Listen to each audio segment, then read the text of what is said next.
je vais retravailler aujourd'hui avec beaucoup de plaisir sur la fête révolutionnaire. Et je le dis tout de suite aussi parce que je crois que ça a un intérêt tout particulier suite à nos échanges d'hier après-midi et de ce matin sur la souveraineté. Je vais retravailler plus précisément sur la fête révolutionnaire en Côte d'Or et le mouvement fédératif en Côte d'Or. Alors, ce n'est pas par facilité, c'est parce que nos paysans bourguignons ont un regard acéré sur ces questions qui nous ont fait discuter la souveraineté, la délégation du pouvoir exécutif, la délégation du pouvoir législatif, séparation des pouvoirs, mise en œuvre de l'exercice de ces pouvoirs. Et finalement, on s'aperçoit que ce qui nous pose débat aujourd'hui, pour eux, était d'une limpidité absolue. Donc je vais reprendre essentiellement ces propos côte-d'oriens, même si voilà, on n'est pas plus original en Côte d'Or qu'ailleurs. On peut généraliser ce propos. Mais en tout cas, j'ai eu hier soir envie de reprendre ces aspects-là plus particulièrement. Je voudrais remercier les organisateurs, Hervé, bien sûr le château de Versailles, c'est une évidence. Parler dans ces lieux a un intérêt, c'est plus que symbolique, bien évidemment, sur ces problématiques de souveraineté. Je le fais très vite parce que je vais essayer d'être le plus rapide possible. Alors un mot sur la fête révolutionnaire, déjà pour reposer le cadre général et montrer en quoi elle est essentielle. Elle est la fête révolutionnaire pour la décennie entière, l'instrument privilégié de l'apprentissage de la régénération. Et c'est de régénération dont il est question, bien évidemment, par rapport à cette question de la souveraineté. Il y a un effort pédagogique à fournir. Mona Ozouf évoque le travail nécessaire. L'homme nouveau devra être péniblement ouvré, c'est ce qu'elle nous explique, et c'est une réalité.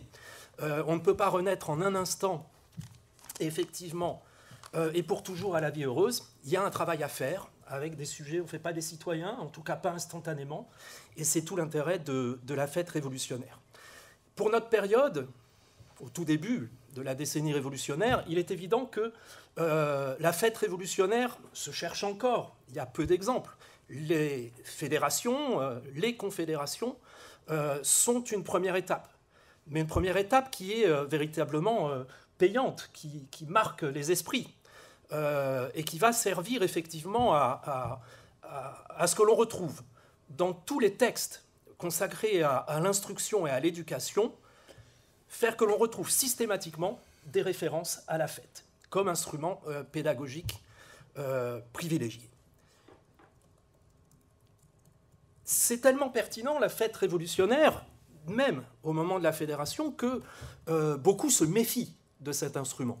Et je pense notamment à Robespierre, bien sûr, qui pendant très très longtemps a un regard très réservé sur l'instrumentalisation potentielle que le pouvoir, et notamment le pouvoir exécutif, peut faire de la fête révolutionnaire.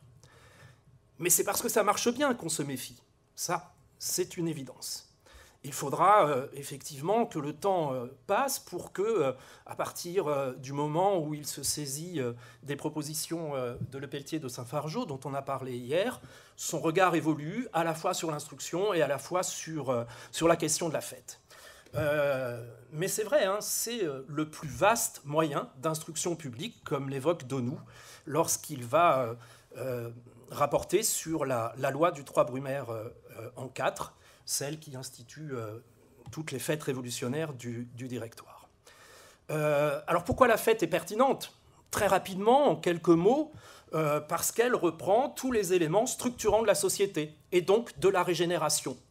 Le calendrier, le calcul du temps, bien sûr, et déjà, pour les fêtes de la Fédération, et je pense là déjà à un exemple côte-d'orien, on a un courrier, j'en reparlerai tout à l'heure parce qu'il est assez intéressant par un autre aspect, un courrier rédigé par des jeunes collégiens du collège de Beaune qui écrivent un courrier aux confédérés. Et ce courrier, il est daté de la première année de la liberté. Effectivement, 14 juillet 1789, première année de la liberté, et on a ce nouveau calcul du temps. La langue, bien sûr, Je n'en parle pas plus avant ici, c'est un instrument journalier, ça aura d'autres impacts plus tard, pour l'instant ça reste assez limité. La fête touche au sens, et c'est tout son intérêt pédagogique, bien sûr, et elle rassemble aussi tous les âges. Ça fait beaucoup d'intérêt, beaucoup d'attrait pour cet instrument pédagogique. Ce que la fête n'est pas, c'est important de le dire aussi dans ces éléments de définition, même rapide, la fête n'est pas la violence. Elle ne peut pas être la violence, parce que dès qu'il y a violence, ça pervertit le message pédagogique. On le voit bien, c'est le moteur, cet élément pédagogique. Ça ne peut pas être la violence, effectivement. Quand on parle de violence et de fête, Michel Vauvel, par exemple, évoque l'antifête. Voilà, le message est passé. La fête, ce n'est pas non plus le message, l'événement révolutionnaire. Hein, ce n'est pas l'instant qui peut transmettre un message pédagogique. Non, la fête, c'est forcément un aspect commémoratif. Et nos fêtes fédératives, qui se déroulent de l'automne 89 jusqu'à la fédération parisienne du 14 juillet, sont autant de commémoration de ces pactes citoyens, de ces pactes des gardes nationales que l'on va à nouveau célébrer.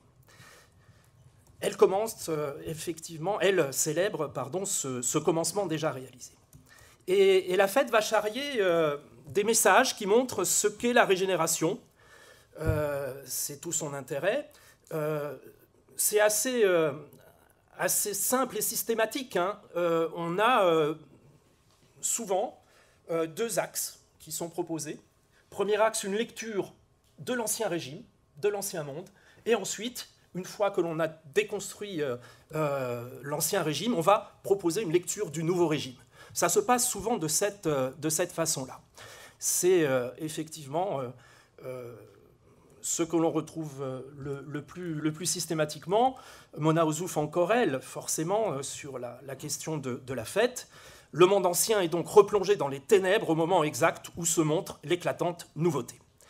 Et cet affrontement, ancien régime, nouveau régime, il passe également par la notion d'exclusion. C'est pas anodin, l'exclusion à l'encontre des agents du passé. Bien sûr, même si la fête révolutionnaire consacre le principe de la réconciliation, le principe de l'unité, voire le principe de l'unanimité. Et ici, forcément, un instrument particulièrement pertinent, le serment. Le serment qui va pouvoir montrer qui est d'accord et qui refuse, bien évidemment. On en reparlera là aussi tout à l'heure. Alors notre fête révolutionnaire n'est encore pas totalement pensée et construite à l'époque. Il y a encore aussi un certain nombre d'éléments pour les fêtes de la Fédération, un certain nombre d'éléments directement hérités de la période précédente, la présence du religieux, très importante, hein, qui petit à petit va disparaître. Petit à petit va disparaître. Alors ce que je vous propose de voir, c'est comment ces fédérations qui se mettent en place et qui se multiplient vont provoquer finalement, par leur pertinence et par l'impact qu'elles ont dans le territoire, la Fédération nationale du 14 juillet 1790. La Commune de Paris propose cette célébration le 5 juin pour marquer très justement le caractère unanime, simultané, spontané. Alors sur la spontanéité, je mets des petits guillemets, mais bon, c'est ma vision, de tous les messages pédagogiques festifs pour traduire la nouvelle souveraineté exercée par délégation, par l'Assemblée et par le roi. C'est ça le message principal des fêtes de la Fédération. Montrer l'Ancien Régime, montrer le Nouveau Régime. Quelques exemples maintenant. Premier exemple avec la célébration de la Confédération des gardes nationales des 4 départements formant la province de Bourgogne, le 18 mai 1790. C'est un événement considérable. Il y a plus de 1800 gardes nationales qui vont défiler. C'est très scrupuleusement organisé. D'où l'idée de remettre en cause la spontanéité, hein, il n'y a rien de laissé au hasard. Mais en tout cas, on va nous proposer cette lecture, Ancien Régime, Nouveau Régime. Alors je n'ai pas beaucoup insisté sur l'Ancien Régime, il y aura plus de choses dans la communication écrite, je vais utiliser simplement la formule qui est la plus révélatrice à mon avis, mais qui permet de faire rapide. C'est l'abbé Wolfius, le futur évêque constitutionnel, mais qui là est aumônier des gardes nationales. C'est le frère du constituant, j'ai vu son nom hier à la salle du serment du jeu de paume, je l'ai retrouvé. Il prononce un discours remarquable en tout point. Je vais m'en servir assez souvent. Il est vraiment exceptionnel par sa densité et par son contenu. Alors je vais en citer quelques exemples. Rien n'échappe à la diatribe de l'abbé contre l'Ancien Régime. La division en ordre, la justice, les impôts, tout y passe. Je vais rapidement, il a cette formule, lapidaire mais ô combien révélatrice. Il fallait tout détruire parce que tout était vicieux. Tout est dit, bien évidemment, à travers cette formule. Alors, tout détruire, parce que tout était vicieux, tout est remis en cause, sauf peut-être le souverain d'Ancien Régime, le roi. Seul le roi va trouver grâce à la critique, parce qu'explique Wolfius à son auditoire, si tout était fait en son nom, on lui cachait nos mots. Alors, voilà, là encore, c'est un discours bien rodé qui est repris et évoqué ici. Dans les discours de Wolfius, place maintenant à la description du nouveau régime et à la Constitution. Le socle, ce sont les droits naturels, bien évidemment, et ensuite il va décliner ce nouveau régime. Une assemblée nationale gardienne éternelle et tutélaire de nos droits, un grand royaume divisé sans que l'unité en soit rompue, le mode le plus parfait de la représentation, découvert, l'unité d'intérêt qui produit l'union substitue aux différences d'ordre et de province qui n'engendraient que haine et injustice. Des administrations graduelles et subordonnées, tous les citoyens appelés à concourir au bien général, unis entre eux par des liens d'affection et d'harmonie qui les attachent tous ensemble à la chose publique. Tous les pouvoirs définis et limités, un roi, le plus grand des monarques, puisqu'il commande à des hommes libres, chef auguste et centre où tout se rallie, revêtu de toute la force que demande une grande monarchie, donnant le mouvement à toute la machine, toujours obéi parce qu'il commande au nom de la loi. On a ici décrit effectivement ce mécanisme constitutionnel de séparation des pouvoirs, et on voit bien effectivement comment les choses se déclinent et se mettent en place, chacun à sa place, chacun dans son rôle, et le roi ici a toute sa place. Autre traduction de cette vision, Guiton de Morveau, qui est fusillé de la compagnie des volontaires artilleurs de la garde nationale de Dijon, il a cette évocation, là encore, pour préserver la présence et la place du roi. Le fer des armes étincelle de toutes parts, non pour défendre la domination d'un despote, non pour étayer sa puissance par l'appareil de la terreur, mais pour assurer à tous les fruits de cette douce liberté. Nous jurons fidélité au roi, que nous aimons, et qui ne connaît d'autre grandeur que de rendre son peuple heureux.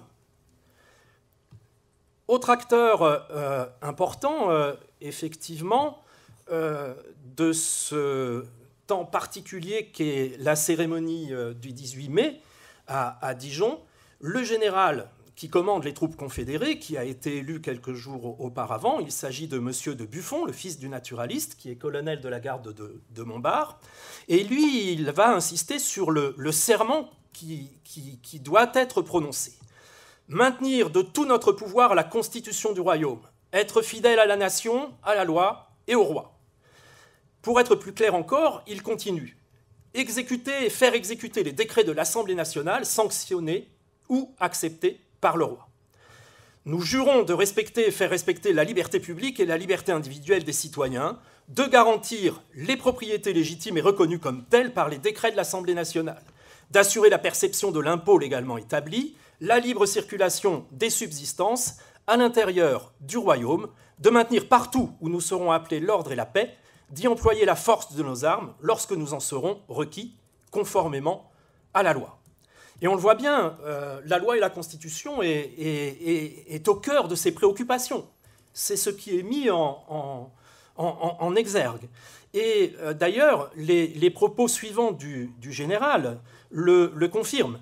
Nous déclarons qu'inflexiblement opposés à tous les genres de désordre, nous le serons surtout à ceux que fomenteront les ennemis de la Constitution. Et ce qui est en cause, il le dit un petit peu plus loin, ce sont les téméraires qui oseraient tenter une contre-révolution. Et finalement, bon sens paysan que j'évoquais tout à l'heure, un dernier mot qui va repréciser ce rôle constitutionnel que l'on attend de la mise en œuvre et de la pratique de la séparation des pouvoirs. C'est un capitaine qui prend la parole. Il évoque la régénération politique tant attendue qui a lieu grâce à l'Assemblée nationale et il explique que le roi jure, comme on l'attend de lui, de maintenir et de défendre la Constitution, et il explique, et tout est dit en quelques mots, cette fois-ci sans embâge et sans ambiguïté, c'est la loi qui doit régner sur les peuples, et les rois n'en sont que les ministres. Là encore, la hiérarchie est clairement évoquée et déclinée. Voilà ces quelques exemples dijonnais. Lafayette à Paris, les envois de textes de province sont dans le même genre. Mais en tout cas, l'image ici est d'une limpidité, je trouve, assez saisissante. Et on ne trouve pas, malheureusement, souvent, dans les procès-verbaux de célébration, autant d'informations sur les discours prononcés. C'est malheureusement bien dommage. Maintenant, la question du souverain, parce qu'elle n'est pas écartée. Je ne rentre pas dans les propos de Yann Arzel ce matin, je les partage bien évidemment, c'est la formation qui nous est propre, qui le veut et le justifie. Je ne m'en excuse pas parce que c'est notre façon de... Et puis on en discutait à midi, on est finalement pas si éloigné que cela quand on pose les mêmes réalités sur les termes. La question du souverain. La nation, le peuple, j'ai envie de dire aussi, parce que c'est comme cela que c'est décliné dans mes exemples côte-d'Orient, le souverain, c'est le citoyen. Le citoyen qui va prêter le serment. Et pour ce qui est de ce souverain, je redonne la parole à Wolfius. Il évoque l'égalité juridique. Les hommes naissent égaux, bien évidemment. Il a fait le lien avec la religion, lui, homme d'église, bien évidemment. Et il évoque le fait que la Constitution semble tracer, ce sont ses propos, selon les mêmes maximes. Et on a à nouveau une description de ce citoyen dans ce nouveau régime. Appeler à l'administration ou choisir ceux à qui elle est confiée. Tout se fait par moi et pour moi.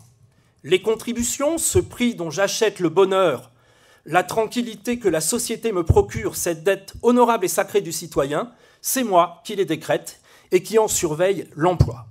J'obéis à des lois qui sont mon ouvrage, qui protègent le riche comme le pauvre. Et les juges chargés de leur application seront dignes de ma confiance, puisqu'ils seront de mon choix. Le citoyen ne sera plus étranger au citoyen. Et le bonheur de tous fera le bonheur de chacun. Tous les titres ont disparu. Devant celui de citoyen, il n'est pas de place inaccessible au mérite et à la vertu. Alors c'est une vision unanimiste, c'est une vision forcément positive que propose Wolfius. Il ne saurait en être autrement. Mais par contre, sur cette base-là, on peut s'apercevoir aussi à la lecture des célébrations que cette notion de citoyenneté, elle est quelquefois un petit peu écornée, en tout cas questionnée. Je vais pouvoir terminer. Il y a ceux qui refusent de prêter le serment. Ça arrive inévitablement. Selongé, petite commune de Côte-d'Or, 1790, la formule du serment est remise en cause par certains gardes nationaux et notamment leurs officiers. Et ce qui est remis en cause, c'est la place, effectivement, du roi qui, à leurs yeux, n'est plus assez importante, c'est satisfaisante. Alors l'administration municipale discute. Elle dit, oui, il faut prêter serment, on est requis pour le faire.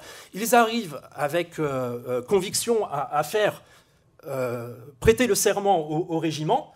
il y a finalement 2 officiers qui renoncent. On voit bien, unanimité, exclusion, on est en plein dedans. L'année suivante, autre cas de figure. La ville de Beaune, et peut-être plus, puisque le temps m'est compté, la ville de Chagny. L'événement considérable, c'est bien évidemment la fuite du roi, c'est Varennes, qui change considérablement la donne et le cas de figure. Parce que le serment qui est proposé à Chagny et à Beaune, c'est un serment qui correspond au serment de l'année précédente. On ne tient pas compte du fait, effectivement, que le roi a trahi son serment. Et ça interroge. On laisse au roi toute sa place, et il a été ordonné ce serment à un moment où le roi était l'idole des Français, parce qu'il se montrait l'ami de son peuple, en se montrant celui de la nouvelle Constitution. Et aujourd'hui, par son évasion, il semble suspendu de ses fonctions en tant que fonctionnaire public, et on refuse de prêter ce serment. Et on va revenir à la formulation du serment qui a été décrétée par l'Assemblée nationale le 22 juin précédent. La question se règle d'elle-même, mais il y a un jeu administratif assez intéressant qui se met en place. Et c'est sûr, ici, Louis XVI perd pendant la fête son prestige de roi citoyen et bon, ça c'est une évidence. Et comme nous le dit Jean Bart, le mythe de l'enlèvement du roi fait long feu en Côte d'Or comme ailleurs. Et c'est quelque chose qui va se retrouver ailleurs. Il y a ceux qui prêtent serment sans y être forcément invités. Et ça questionne la problématique de la citoyenneté. J'évoquais les collégiens, les élèves de la pension patriotique et militaire du collège de l'Oratoire de Beaune. Ils sont très jeunes, ils ont conscience de la faiblesse de leur âge, mais ils écrivent en disant que par l'esprit, ils veulent s'associer et ils s'associeront à la prestation du serment. Et ça provoque les applaudissements de l'Assemblée au moment de la célébration quand le courrier est lu. L'année suivante, pour l'anniversaire de la Fédération parisienne, on voit apparaître le club des amis IES, le club des amis de la Révolution. Et elles prennent place dans le cortège officiel. Elles s'invitent dans le cortège officiel. Elles sont là. Elles sont placées juste devant la Bastille de Palois. On en a vu un exemplaire, là encore hier, à la salle du Jeu de Paume. Et les dames patriotes vont prêter le serment dans la rédaction de la municipalité qui est élue par la citoyenne Normand, qui est leur présidente. Alors ça ne veut pas dire, parce qu'elles sont là, qu'elles sont acceptées, hein. Il y a des commentaires plutôt réservés. Le régiment femelle, c'est ainsi qu'on les décrit, pas forcément très agréable. Elles sont en même temps habillées de blanc avec les couleurs tricolores. Certaines sont armées, le sabre, la pique, mais bon, voilà. Le régiment femelle. Et ce qui est intéressant, c'est le discours des administrations sur ces femmes. Parce que les administrations s'interrogent. La municipalité de Dijon va demander au directoire de département ce qu'il en est, ce qu'il en pense. Et le département répond « Il y aurait plus d'inconvénients à interdire qu'à soumettre ». Il y a enfin un mot de conclusion.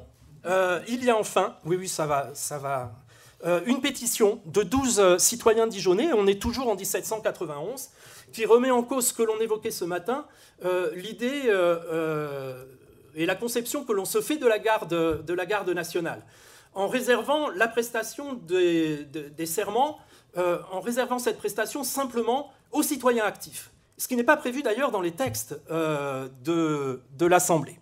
Et la pétition est effectivement très bien argumentée, j'en parlerai.